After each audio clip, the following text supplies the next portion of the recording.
Good afternoon. I hope you all had the opportunity to pay your respects to the brave men and women who have given their lives for our freedom yesterday on Memorial Day. I want to begin by recapping the incredible historic trip that the President and the First Lady have just concluded, because it truly was an extraordinary week for America and our people. In just 9 days, the President traveled across Europe and the Middle East and interacted with nearly 100 foreign leaders. It was an unprecedented first trip abroad, just 4 months into this administration, and it shows how quickly and decisively the President is acting to strengthen alliances, to form new partnerships, and to rebuild America's standing in the world. We've never seen before at this point in a presidency such sweeping reassurance of American interest and the inauguration of a foreign policy strategy designed to bring back the world from growing dangers and perpetual disasters brought on by years of failed leadership. President Trump started in Saudi Arabia, beginning his first foreign trip as president in the nation that's the custodian to the two holiest sites in the Islamic faith. The president was greeted on the tarmac by the King of Saudi Arabia and received with incredible graciousness by the kingdom and its leaders throughout his stay. The president's address to the leaders of more than 50 Arab and Muslim nations was a historic turning point that people will be talking about for many years to come. He did exactly as he promised in his inaugural address, united the civilized world in the fight against terrorism and extremism. The president was very direct in calling on the leaders of the region to drive out the terrorists and the extremists from their midst and to isolate the Iranian regime that supports so much of this violence. He let American allies know exactly what they can expect from us going forward, what he called, quote, a principled realism rooted in common values and shared interest. He laid out the case in persuasive detail for why the Muslim world must take the lead in combating radicalization. And he concluded by saying that if those nations go forward, quote, unified and determined to do what it takes to destroy the terror that threatens our world, then there is no limit to the great future our citizens will have. The president's historic speech was met with nearly universal praise. Former CIA Director Jim Woolsey called it, quote, a courageous speech. Former House Speaker Newt Gingrich said in the Washington Post that we have to look back decades to, quote, find a comparatively dramatic moment in the history of U.S. foreign policy. And former Democratic Representative Jane Harman said that she, quote, loved the idea that he's going to the fount of all three major religions. Countless Arab allies also praised the president's leadership on this visit. President al-Sisi of Egypt said that President Trump is, quote, a unique personality that is capable of doing the impossible. The Saudi foreign minister said that, quote, this is the beginning of a turning point in the relationship between the United States and the Arab and Islamic world. King Salman and other key allies also gave extraordinary speeches at the summit, underscoring just how much President Trump has done to rally the world against terrorism. We cannot overlook the significance of so many leaders of Muslim countries coming together to recognize the need to fight extremists. This was a historic event in that regard alone. King Salman said he shares the president's determination to, quote, renounce extremism and work on countering terrorism in all its forms and manifestations. King Abdullah of Jordan agreed that, quote, the grave challenges of terrorism and extremism demands coordination and global action at every level. He stated that, quote, we are all accountable for our commitment to fight radicalization in all of its forms. The visit also included historic economic development deals for the United States, totaling well over $500 billion in the creation of tens of thousands of American jobs. These deals include an immediate $110 billion investment, which will grow to $350 billion over the next 10 years in defense cooperation from Saudi Arabia that will further enable Muslim troops to take on a greater role in fighting terrorism. The president also participated in the launch of a new task force to block terror funding in the Gulf, the opening of a new global center for combating extremist ideology, and more than 30 commercial deals that include companies like Lockheed Martin, Raytheon, Boeing, GE, Dow, Honeywell, Emerson, Alcoa, and Cisco, among others, that will result in an additional $270 billion of Saudi investment in American businesses and American jobs. The president then went to Israel, where he was received with incredible warmth. He strengthened America's unbreakable bonds with Israel, made the first ever visit by a sitting American president to the Western Wall, and gave a highly praised address at the Israel Museum as part of a continuing effort to rally nations together in the fight against terrorism and common enemies. The moving address spoke of a future in which, quote, children around the world will be able to live without fear, to dream without limits, and to prosper without violence. He said, I ask this land of promise to join me in fight our common enemies, to pursue our shared values, and to protect the dignity of every child of God. The president also visited Yad Vashem to memorialize the victims of the Holocaust and to pledge never again. The president met with both Prime Minister Netanyahu and Palestinian Authority President Abbas to advocate for a renewed push for peace, which they both agreed they were prepared to work towards. He also discussed with both leaders how to increase cooperation against terrorism. Prime Minister Netanyahu said, quote, for the first time in my life, I see real hope for change. And a correspondent at one of the leading Israel publications wrote that, quote, in the short space of 3 days, Trump carried out a semi-revolution. From Israel, the president traveled to Rome, where he met with Pope Francis at the Vatican. They had a very productive conversation about combating ISIS and other terrorist groups, protecting religious liberty, and numerous other issues. The president and the First Lady were incredibly honored by the visit. The president then attended the NATO summit in Brussels, where he boldly stood up for American taxpayers and our common defense by calling on other NATO countries to pay their fair share on a speech delivered with the leaders of all of NATO's countries, all present. Hardworking Americans saw a leader represent them and their security on the international stage. The president also urged NATO to adapt the alliance to more effectively combat terrorism. Later in the meeting, the member states unanimously agreed on those two priorities, and the Secretary General was extremely complimentary of the president's work to dramatically strengthen the alliance by getting member states to increase their contributions. Finally, the president traveled to the G7 summit in Sicily, where he and other leaders discussed how to better promote prosperity and security for each of their countries. Those meetings were marked by outstanding success that we see reflected in the communique that was issued. They include a strong statement that G7 nations will stand against unfair trade practices and a commitment to fostering a true level playing field. The G7 leaders also endorsed the right of sovereign nations to control their borders and endorsed in that communique the policy outlined by President Trump to seek resettlement of refugees as close as possible to their home countries so that they can be part of an eventual rebuilding. This language on migration and refugees was a major shift in policy towards the shift of the president. The G7 formally also condemned the use of chemical weapons, and needless to say, the president's leadership was critical in setting those priorities for the nation. In addition, the president also met with Prime Minister Abe of Japan. The two agreed on the need for enhanced sanctions with respect to North Korea. The president concluded his trip with an address to the service members and their family at Naval Station Sigonella to thank them for their service on Memorial Day weekend and to deliver another strong message about the unity in the fight against terrorism. Then yesterday, President Trump spoke at Arlington National Cemetery for Memorial Day services and visited the grave sites of many of our fallen heroes. This was an extraordinarily successful and historic 9-day trip the president took. He accomplished the return of a strong America to international affairs, rallied civilized nations of the world against terrorism, took real steps towards peace in the Middle East, and renewed our alliances on the basis of both shared interest and shared burdens. The trip sets the stage for a much more safe and prosperous nation here at home and a more peaceful world for all. We're back at home now, and the president and his cabinet are moving full steam ahead on the president's agenda. As the president noted this weekend, his plan for the most significant tax reform in decades continues to progress, led by Secretary Mnuchin and NEC Director Cohn. While the president was away, the team here held several meetings with members in leadership. In particular, Secretary Mnuchin met separately with the House Ways and Means Committee, Republican and Democrat members, the Freedom Caucus, and the Republican Study Committee. The Vice President also discussed tax reform with multiple members and with leadership during his regular visits to Capitol Hill. We'll begin holding industry listening sessions next week, providing an opportunity for business leaders and job creators to give us their inputs on what reforms are necessary to allow us to grow jobs and the economy. This morning, the President met with Environmental Protection Agency Administrator Pruitt. One of the topics that they discussed, of course, was the President's upcoming decision on the Paris Climate Accords. As I've told you overseas, this is the subject that the President is spending a great deal of time on, and one that he spoke to the G7 members about during their meetings. Ultimately, he wants a fair deal for the American people, and he will have an announcement coming on that shortly.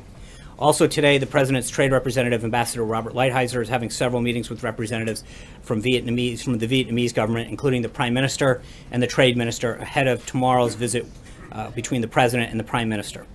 U.S. Trade Representative will have readouts on those meetings available for you this afternoon.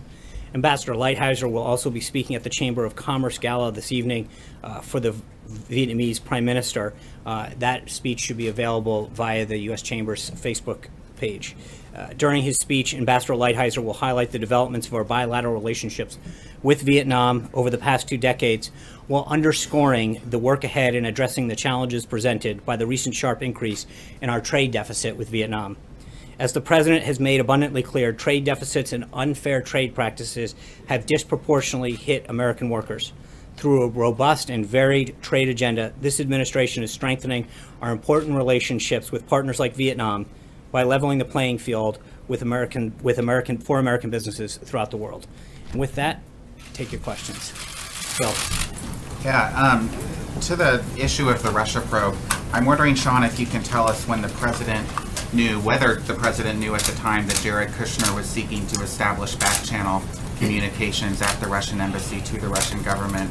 And if he didn't know at the time, when did he find out?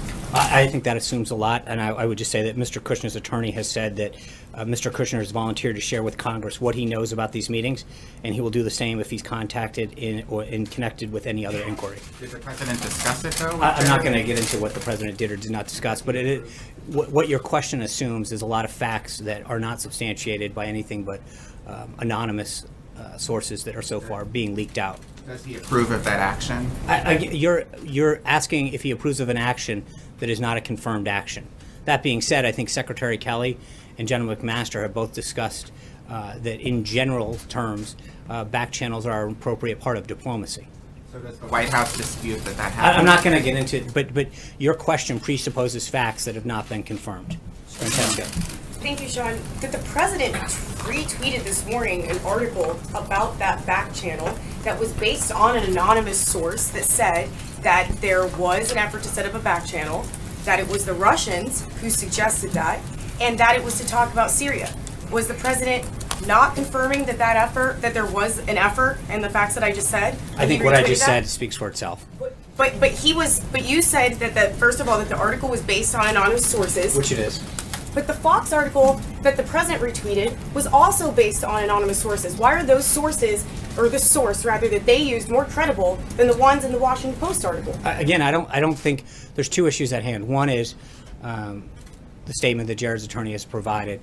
Second is whether or not the dossier that is largely the basis of this was largely discredited in the first place. Most of the publications here refused to even publish it in the first place. So again, I'm not going to get into confirming stuff. There's an ongoing investigation. John. Gizzy. Oh, I'm sorry. Thank you, Sean. I have 2 questions.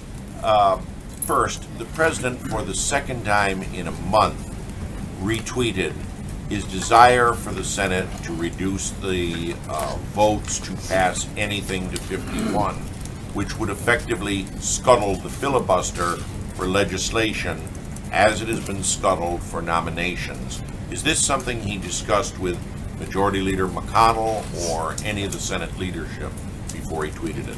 I think the concerns that he's had with the pace of the Senate has been longstanding. Obviously, the use of the filibuster and the rules of the Senate are ultimately up to Senator McConnell. But I think that the frustration that he's had with the pace of some of the legislation and some of the obstructionist tactics that Democrats have employed, whether it's his cabinet nominees or other pieces of legislation, has been well documented. He wants to scrap the filibuster entirely, is what I think he wants to see action done, John. That's what the President wants. Whether it's the delays that Democrats pose to his cabinet nominees or pieces of legislation, he wants action. This President was elected to get things done, and he wants to see things move through the House and the Senate, especially when you've got a majority of support and people to stop playing games. Zeke? Second question, I did want to mention that before he left to go abroad, the President praised Philippine President Duterte for his action against drug dealers and dealing with them. Various human rights groups have condemned President Duterte, saying that a lot of the executions of drug dealers have been done without trial. Does the President stand by his words of praise for the Philippine President? I think the President recognizes the need to combat drugs but he also believes in human rights. It's something that he's worked with several countries. It's one of the reasons that he's reviewing the Cuba policy, et cetera. He wants human rights. Is something that's very strong to him. It's something that he's discussed in private with several countries. Zeke. Tomorrow is the deadline for the Jerusalem Embassy Act, for the expiration of the last Obama waiver, the 6-month waiver. Has the president made a decision whether or not to sign another waiver? No. So that decision will be made in the next 24 hours, presumably? When the president has a decision to make, we'll let you know. Secondly, we're also waiting on a few other reviews, both for the ISIS review as well as the Afghanistan review. Right. What is the status of those? You mentioned that Harris will be hearing this week. The president said, what about the other two subjects? I think on the Afghanistan review, he's still reviewing that from the Department of Defense. When we have an announcement, we'll let you know. Sarah. Thanks, John. The president tweeted on Sunday that he thinks Republicans should, quote, add more dollars to health care and make it the best anywhere. What did he mean by that?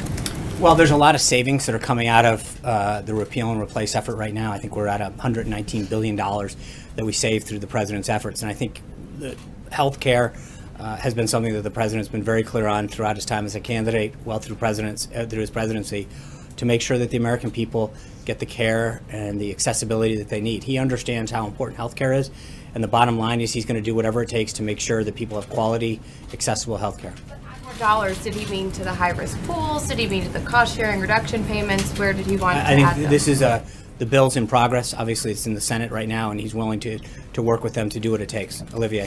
Thanks, John. Following on one of Zeke's questions, Afghanistan's now the country's longest war. How much more American blood and treasure is the president willing to expend, and does he think it's a winnable conflict?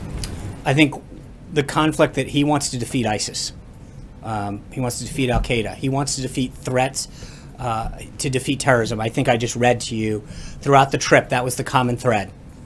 The uniting the Muslim world, talking about it with Prime Minister Netanyahu and President Abbas, talking about it even with the Pope, that wherever he went on this 9-day trip, protecting our country, protecting the world's people, was at the front of that discussion. And I think he wants to do whatever he has to do to make sure that our country is safe and our people are safe. That's why he's asked for this review. Right. Sean, let me ask you a couple, if you don't mind. First, on tax reform. The president tweeted over the weekend that it was going, quote, very well. You just used the word progress. However, Republicans on the Hill still appear to be divided. The president tweeted today that maybe they should reverse the filibuster rule. So I'm wondering what the progress is and what is it that is going very well at this point in time? I think the reception that Secretary Mnuchin and others on the staff have gotten from leadership, members of the House Ways and Means Committee, Senate Finance, et cetera, has been very welcoming, as well as in the business community. But I think obviously part of as I just mentioned to the previous question, part of the reason that he is frustrated with the Senate rules is because when there is a majority of support on key issues or key people, as the case was in the confirmation progress, he thinks it's standing in the way of progress that the American people have asked for. Let me ask you about the FBI director. Before the foreign trip, Joe Lieberman was the leading candidate identified by the president. Mr. Lieberman's out. Where does the FBI director search stand? John Pistol, is he at the White House interviewing today? Is he the leading candidate at this point? The president will be meeting with 2 additional candidates this afternoon, both Chris Wray and John Pistol. When the president feels as though he's met with the right candidate, he'll let us know. But he'll meet with candidates today and continue to do so until he finds the right leader. Are they two finalists at this point? Are they the 2 finalists or 2 of an expanding group? The president is the ultimate decision maker, and when he makes a decision as to who he believes is best to lead the FBI, he will let us know. Katie. The president tweeted that tax reform is going well, but you just said that he's actually very frustrated with the lack of progress in the Senate. So does the White House still stand by its August deadline for tax reform? And does the White House still believe that health care, tax reform, and infrastructure is going to get done this year? So just so we're clear, there's 2 separate issues, right? One is, I think the talks that Secretary Mnuchin and other members of the staff have had and the reception that they've gotten to the president's bold tax reform proposal is extremely welcoming. I think the president in general finds it frustrating the way how the Senate operates. And again, I'm dating this back to the holdup that they had on some of these unbelievably well-qualified nominees. So we don't want to mix those 2 issues together. But I think he feels very encouraged by the reception that he's gotten to tax reform. Secretary Mnuchin, who had made the comment about August, had talked about, while that was a goal, that we'll continue to work as hard as we can to get it done. But we've got a pretty bold agenda. He's still pushing hard on health care. Infrastructure is a priority of his. So the president's legislative agenda is in full swing. Yeah. No. Where do you see the state of the U.S.-German relationship right now, and how important is that relationship to the White House and the president and the American public? I think the relationship that the president has had with Merkel, he would describe as fairly unbelievable. They get along very well.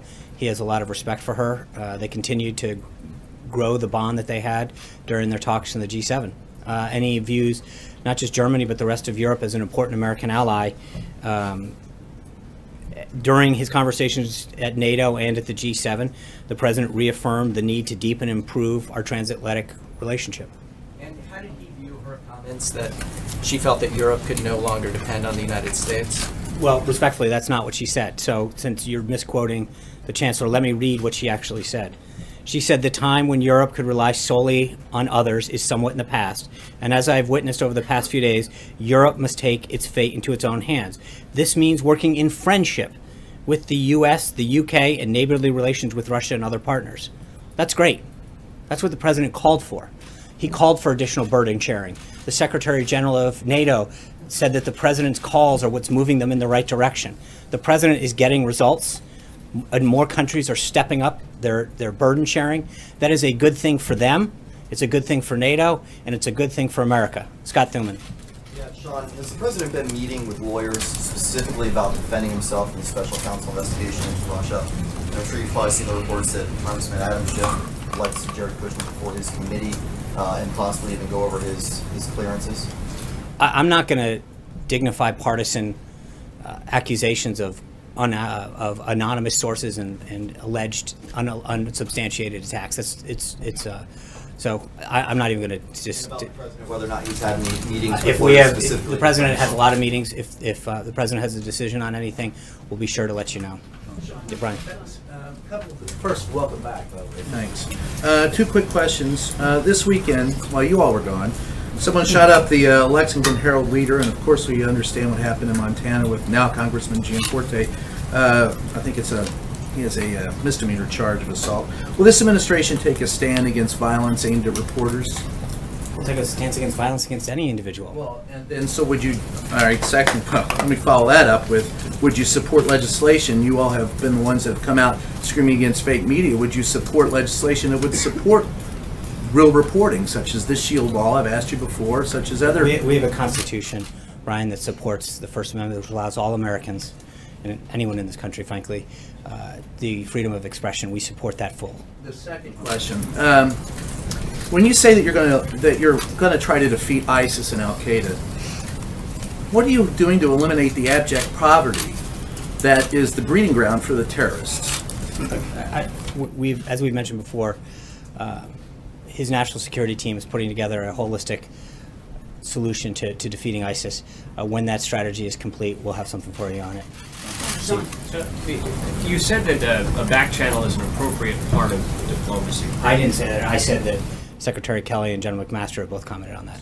Add more to that. Well, how is it that it's appropriate for someone who's a private citizen, not sworn in as an official of the U.S. government, to conduct any kind of negotiation or diplomacy with a foreign official? Again, I would just refer you to both the comments that Secretary Kelly, General McMaster have said about how they can be an important tool in diplomacy. But at the time, there was no one who was close to the president who was working in an official government capacity. How is that appropriate? Again, I think that both of those individuals who are steeped in national security and foreign policy have said that that can be an effective tool, generally speaking, in diplomacy. Shannon. I know the president hasn't made a public decision on the Paris agreement, and I know you don't want to get out ahead of him, but on the more broad issue of climate change, can you say whether or not the president believes that human activity is contributing to the warming of the climate? Honestly, I haven't asked him. Okay. I can get back to you. And do you feel like that is a decision he's still trying to make? I don't know. I honestly haven't asked him that specific question, so I would feel... Just real quick on healthcare to follow up on a question back there. So as part of the tweet about wanting to add more money to get better health care, would the president consider putting back some of the Obamacare taxes that were taken out of the health bill as it goes into the Senate? Would he be in support of keeping taxes in there to help pay for health care? Again, that negotiation is ongoing with the Senate, and I don't want to presuppose what the president may or may not want to do. Deborah. Let me finish, please. Thank you, Sean, for calling on me. Angela Merkel's quote, "We Europeans must really take our destiny into our own hands." How did the president react to that? And will this have any effect on what he wants to do, what he decides to do with Paris? No, I think he, like I said a moment ago, the president believes that seeing Europe and other NATO countries increase their burden sharing is a very positive thing for their own countries, for NATO as a whole, and for the United States. To see these individuals heed the call that he has so eloquently put out over the last frankly, well over a year. But when you look at the comments that the Secretary General made, he recognizes that the president's rhetoric has had an extremely positive effect on the strengthening of NATO and other countries stepping up the percent of their own GDP that they're putting towards their common national defense. That benefits everybody. It benefits us, it benefits NATO, and it benefits themselves. And will it affect his decision on Paris? What, I'm sorry? Will it have any effect on his decision on I don't, Paris? obviously, that's what he ultimately decides is up to him. Sean, does the departure of Michael Duffy signal some kind of broader reorganization in the West Wing? Obviously, we're hearing that former campaign aides like Corey Lewandowski and David Bossie might be returning. There's a war room might be setting up to deal with Russian investigations. I don't think so. I think the president is very pleased with his team, and he has a robust agenda, as I've just outlined, that he looks forward to working with Congress to get done to achieve results for the American people. Is the White House considering changing how you communicate the president's message at all? I mean, be it him communicating directly more or different phases of the podium? Well, I don't think that there's anything that we haven't said before about how, we've got the president has a unbelievably qualified cabinet, and we've utilized them a ton in the past. If we can continue to do that on key issues, we're going to do that. Ultimately, the best messenger is the president himself. He's always proven that he is the best messenger, not just for what he wants to articulate, but that the American people resoundingly chose him as their president because he understands the frustrations and concerns and values of the American people, and he is probably the best person to communicate that. Do you think that he is happy with the messaging that's been done thus far? I think he's very pleased with the work of his staff. I think that he is frustrated, like I am and like so many others, to see stories come out that are patently false, to see narratives that are wrong, to see quote-unquote fake news. When you see stories get perpetrated that are absolutely false, that are not based in fact, that is troubling. And he's rightly concerned. Can you give an example of fake news, Sean? Can you give us an absolutely, example? Jim, I'll give you an example. Please. Sure. Friday, the president was having a great discussion at the G7, and someone from the BBC and ultimately an incoming reporter from the New York Times retweeted that the president was being rude by disrespecting the Italian prime minister. And when in fact you all in every one of the meetings that we sit in watch the president with that one earpiece that's been used by other presidents. And yet the president did a great job at NATO, building stronger bonds at the G7, increasing America's presence around the world. And that's the kind of thing that the BBC and ultimately the reporter who's now joining the New York Times push out and perpetuate with no apology. What, you're shaking your head, Peter? I mean, it's true. You did it. No, I'm answering Jim's, but I think. No, you just reporters make mistakes. No, but that's not. But that's just fake. That is a fake. That was in the newspaper. Your trip was all over the front page. You're making something out of one tweet instead of the. But again, you guys defend your mistakes like that. With all due respect, I was asked to give. I was asked to give an example, and I did it. Prominence than anybody ever. I gave an answer to Jim. The problem is that I think the president, to the question, gets frustrated when he sees fake stories get published, things that aren't based in fact, and a narrative gets pushed. That's just so. That's just, well, with all due respect, I think when you see instances like that get perpetrated over and over again, that is frustrating. I'm not here. I didn't come here with a list of things, but I think that there's well, thank you. I appreciate it. What you get to decide what's big and what's not. I think there's a lot of this stuff that has gotten pushed out based on unnamed, unaccountable sources that is very troubling. And I think when you see the same kind of thing happen over and over again, it is concerning. And I think the president has fought very hard to bring back jobs. You, as I mentioned, you had over $500 billion of investment that's coming in that's going to grow jobs, grow our economy. That should be a big story. The president's results when it came to fighting terrorism was a big thing. The idea that we're standing up a global center to fight extremism in Saudi Arabia that's uniting Muslim countries, that's a big deal. I think reports that there's going to be an overhaul of the communications Wait, operation are fake news. I think, I know, so now you want to come back to that. What I'm telling you is that the reason that the president is frustrated is because there's a perpetuation of false narratives, a use of unnamed sources over and over again about things that are happening.